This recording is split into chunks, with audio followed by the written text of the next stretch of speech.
Hi, in this video, I will be sharing with you how to effectively study for the MCAT. Before anything else, I just want to say that there isn't a magical method that will work for everyone. What might work for me might not work for you. However, I have discovered 3 methods that have helped me to study effectively. The first method that I want to share with you is the linear method.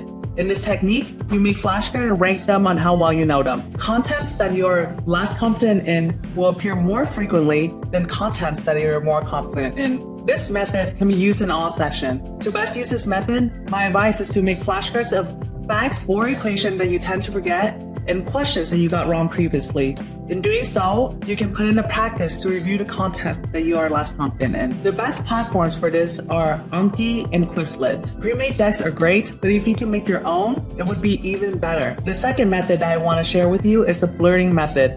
The basis of this method is that you start from scratch and recall as much information as possible. It can be done orally, but I find that writing the information down can just be as effective. My favorite way to use the blurring method is to remember complex metabolical pathway and organic reactions. First, you write down or draw as much information as you can remember about a pathway. Second, you use a different color pen to fill in the missing information. Lastly, you repeat the first 2 steps until you memorize the pathway. I am a visual learner, so this is my favorite way to learn. The third method that I will share with you is the Feynman method. In this method, you will pick a topic that you want to focus on.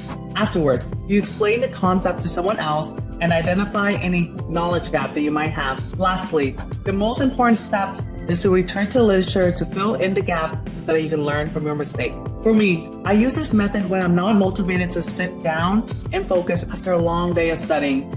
Research has shown that explaining information to someone else will help you to remember it. I'm going to challenge you one step farther. Think about your audience. Explain to a crowd of non-science and science people. Next, tell them to ask questions that might relate to the topic. Even if the questions seem dumb, you would then have to answer all their questions. By telling them to ask questions, this will help you identify any knowledge gap that you might not be aware of. I hope that these methods will help you study more effectively in the future. MCAT Mastery also have a video that help with focus and stamina.